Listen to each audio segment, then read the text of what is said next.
fishing that night. The next morning they come back in close to shore, and they see a man standing on the coast. And he says, "Children, have you any meat? Did you catch any fish?" And they said, "No." And he said, "Well, cast your net on the right side of the boat or the ship." And they did. And when that happened, they could hardly pull the net in because the load was so heavy. Well, John was in the boat and recognized the one on the shore as being Jesus. And when he told Peter that, then Peter recognized him. It says he girded himself up and jumped into the water and swam to shore. The others had to bring the boat in. And when he got there, when the rest of them got to shore, then they saw that Jesus had already prepared some food, some fish, and bread for them. And he says, "Come and dine." Now, the term breakfast, if you sleep during the night, your body's been in a state of a fast for 6, 8 hours, whatever you sleep, and you break that fast by eating. So that's where the term breakfast comes from. You're breaking a fast. You're starting to eat again.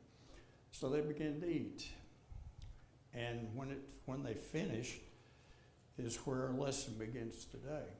In verse 15, in chapter 21, verse 15. And it said, "So when they had dined, or when they'd had their breakfast, Jesus said unto Simon Peter, Simon, son of Jonas, lovest thou me more than these? And he said unto him," or Peter said unto the Lord, "Yea, Lord, thou knowest I love thee."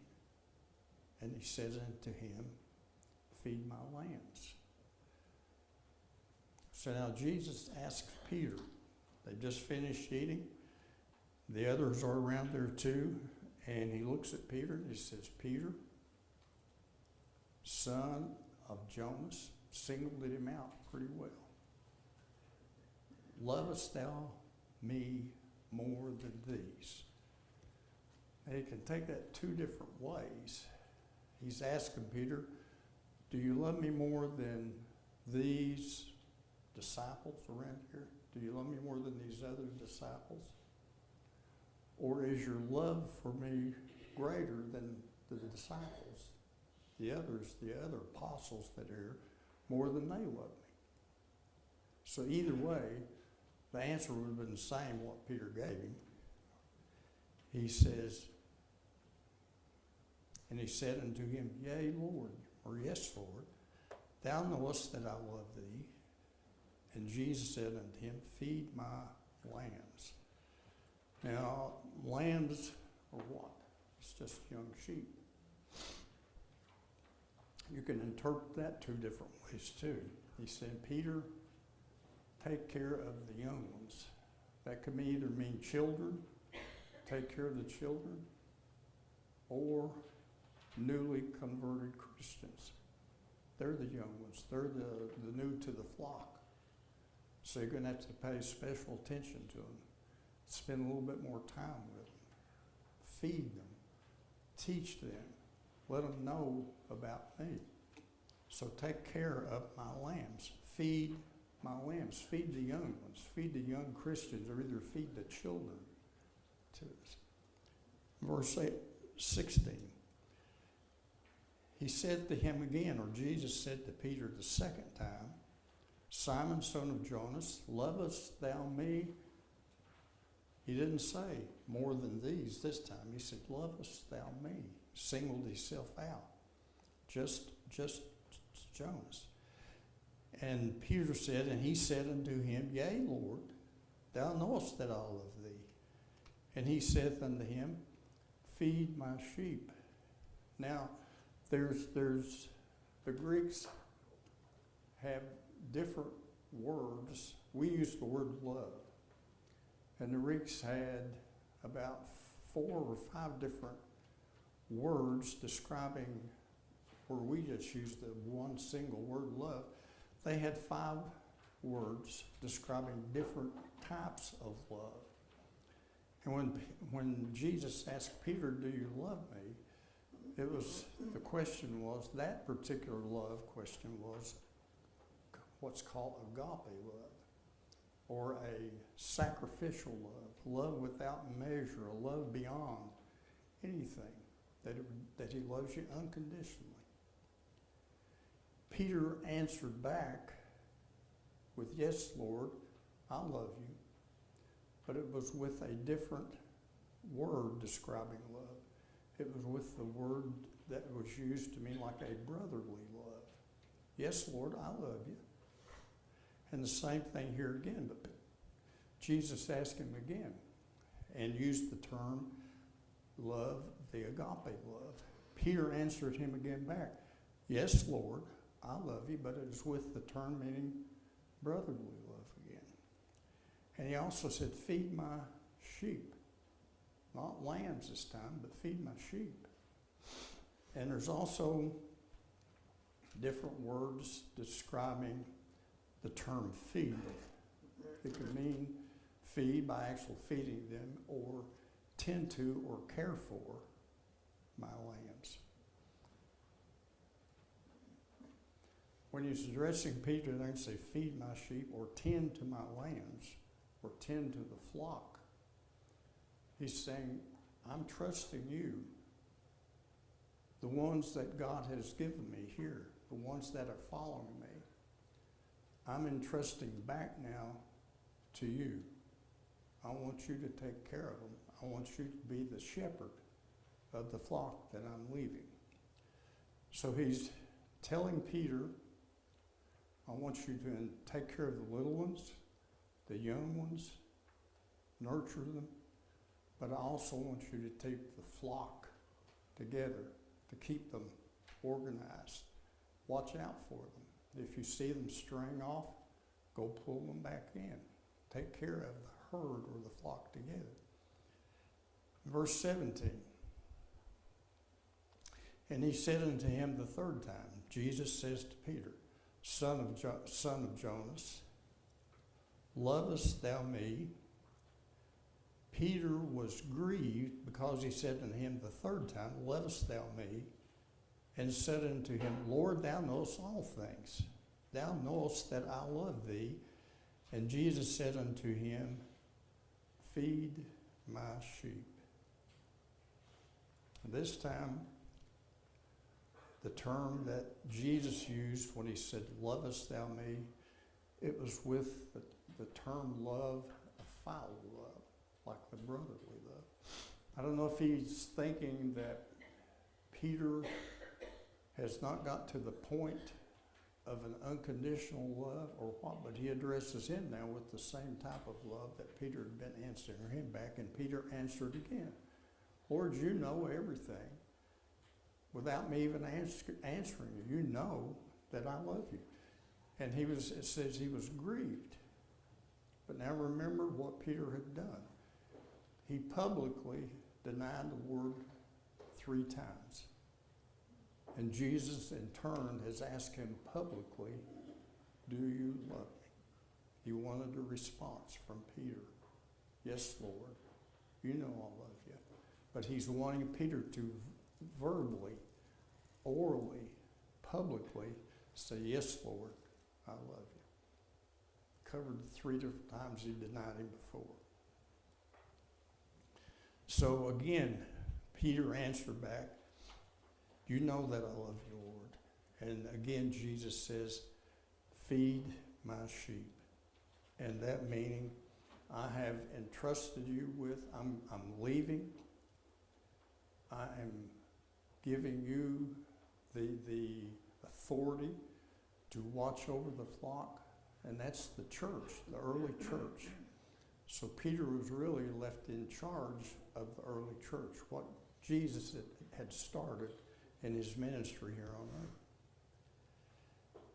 Now verse 18. So Jesus has transferred responsibility of the church now to Peter.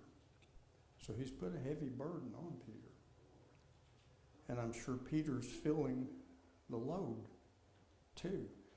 And probably said he was grieved, not just at the load, but having to say, yes, Lord, 3 times. I love you, Lord. You know I do. But that kind of bothered him too.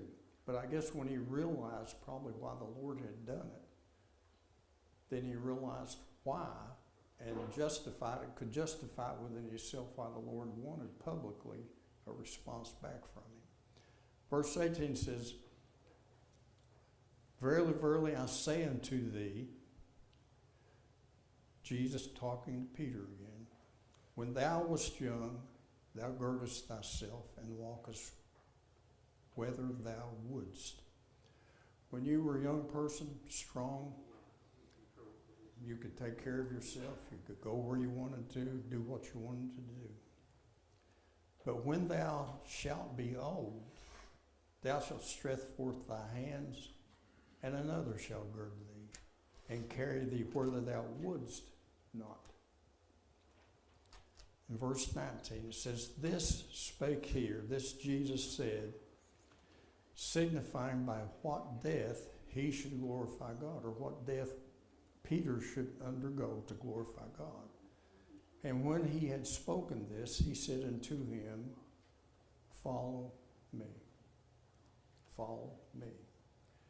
Now, it was hard for me to glean from that verse that it was actually telling Peter how he should die, or how he would be dying. But because I was thinking of it in terms of natural terms, because I know when I was young I could do a lot of things that I can't do now. I don't have the same strength. I don't have the same mental capacity that I had before.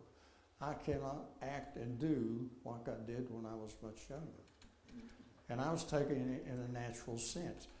But that last half of that verse, thou shalt stretch forth thy hands.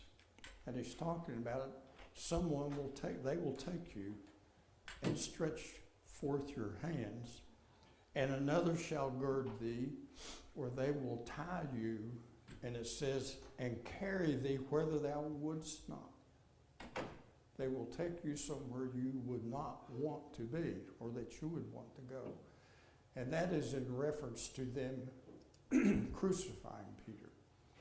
And it's said that when Peter was actually crucified, that he requested that they crucify him upside down, because he said he wasn't worthy to be crucified like Jesus was crucified. And they did tie him onto the cross upside down and crucified him that way. In verse 20, well, the last thing in verse 19, follow me.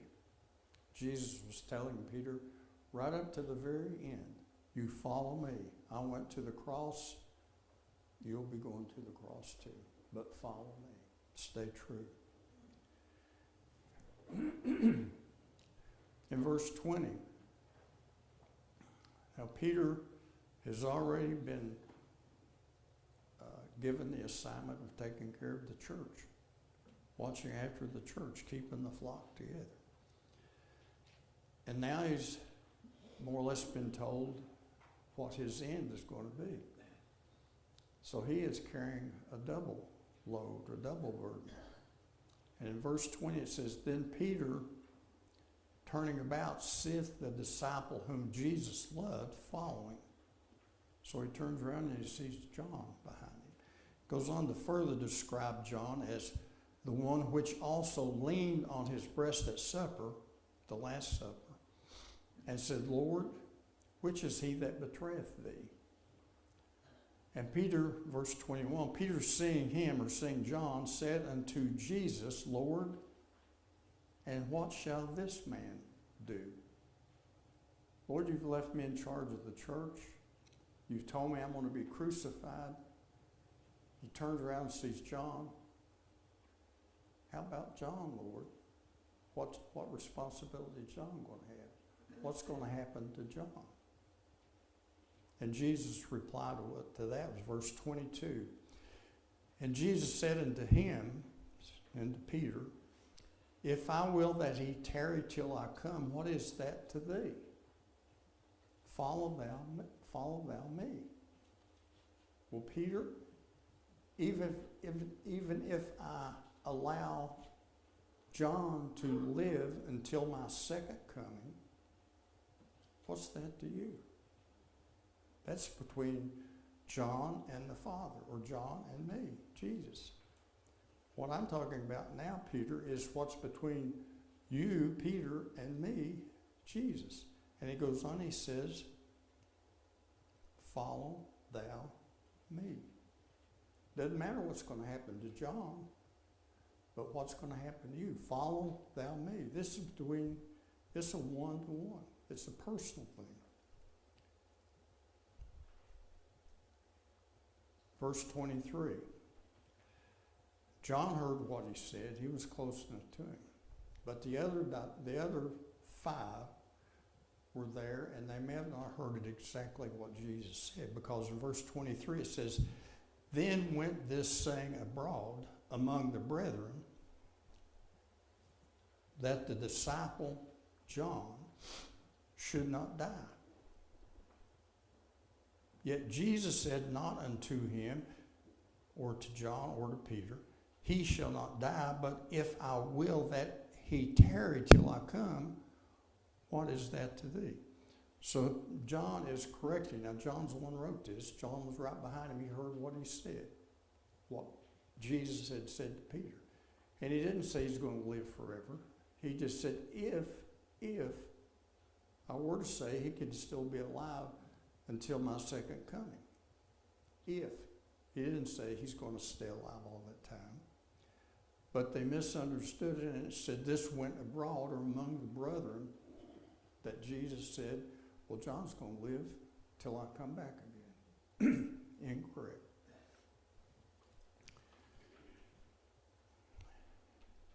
Verse 24 said, this is the disciple which testifies of these things. For I'm the one that heard this. This is John. I'm this disciple. This is the disciple which testifies of these things, and wrote these things. And we know that his testimony is true. And I know what I'm writing down is the truth. Verse 25.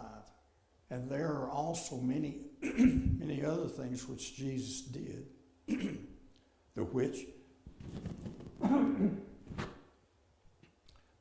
if they should be written, every one, I suppose that even the world itself could not contain the books that should be written. Amen.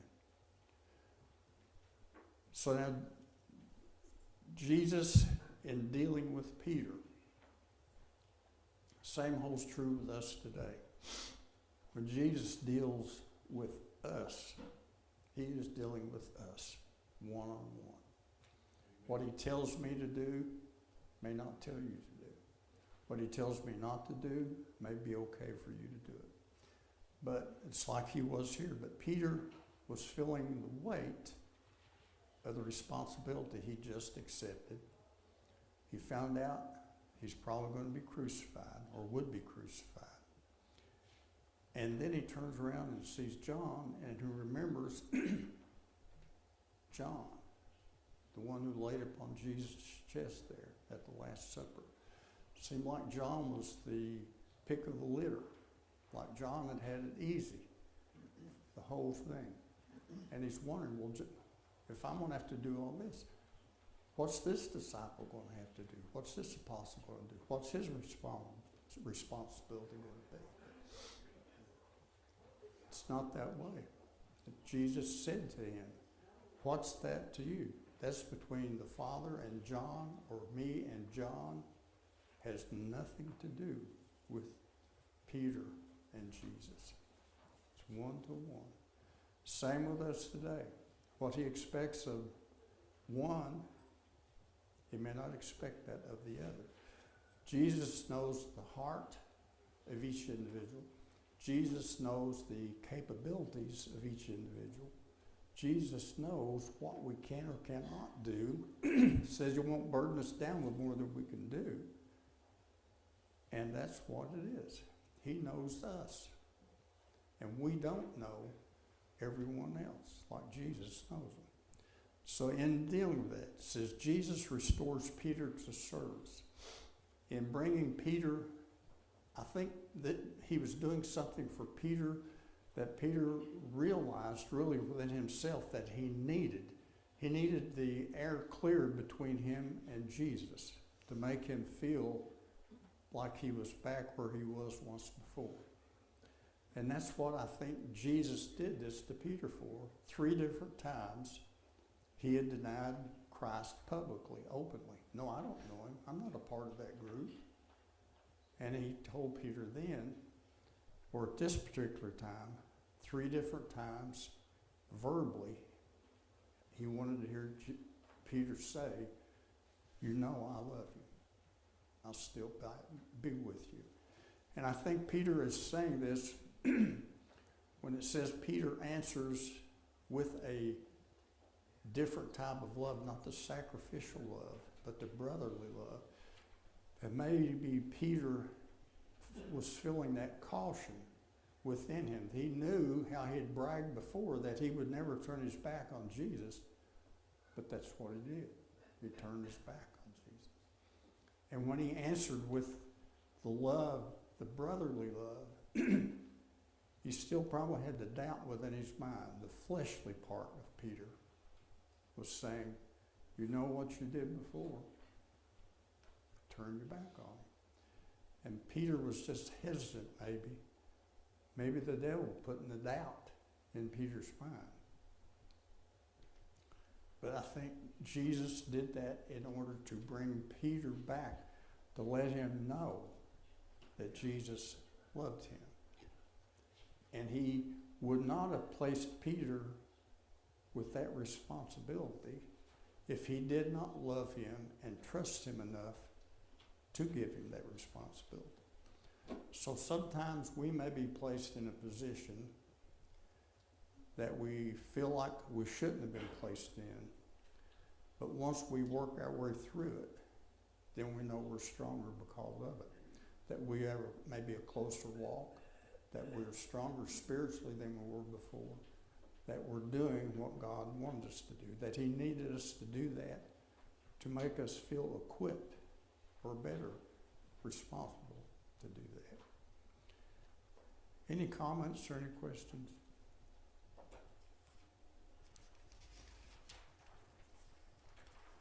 One of the comments, that last paragraph there, or the last verse,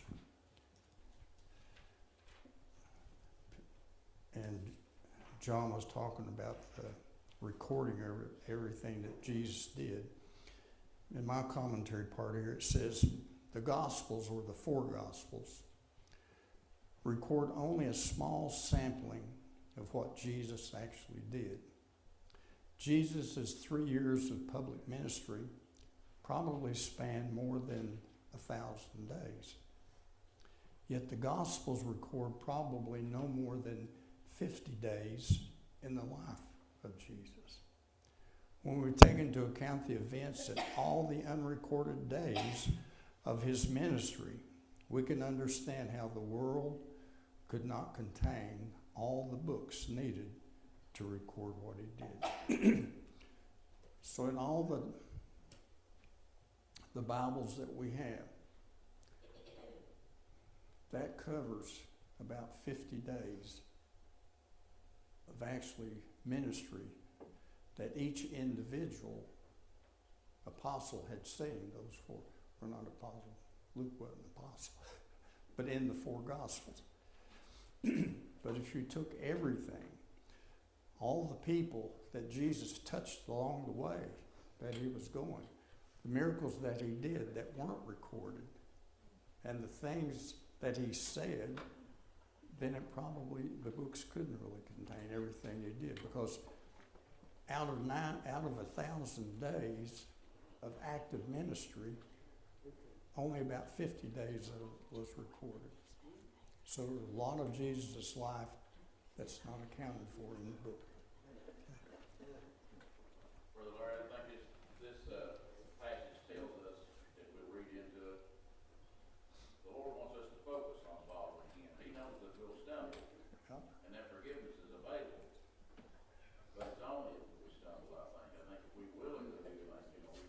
done that before, that's a different situation, but, his intent is for us to follow him solely with every part of our being. That's the way he wants us to live out our life.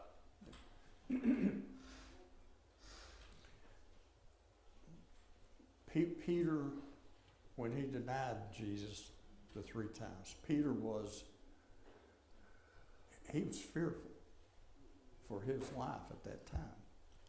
He was thinking, if I do identify with him, they're going to do the same thing to me. He willfully denied Christ. But his motive for doing that was self-preservation or fear. We do things sometimes willfully, but the motivation that causes us to do it willfully, maybe Jesus can justify that there. It was the human trait. It was not so much spiritually Peter denying him, but it was the fleshly part that was concerned. And that's what made Peter do what he did. And that's what I think Jesus wanted Peter to know. I understand what you've done. I understand why you did what you did. And I want you to know that I still love you and I still trust you. And I'm entrusting you with this. And if I didn't believe in you, if I didn't know what you were telling me, that you really truly do love me, then I wouldn't be asking you to do this. So, again, Jesus may lead us, or the Spirit may lead us situations that we feel trial, uncomfortable doing, but it may be in order to prep us to do something else where he wants us to be, like he did Peter there. Made Peter feel really uncomfortable. Yeah, disgusted, not disgusted, anguished is what the term was, anguished, and upset a bit. But the 3rd time, I'm sure after that, he come to realize, bulb mover went off up there. That's what happened. And Lord, I really, truly do love you. Any other comments? I'm through.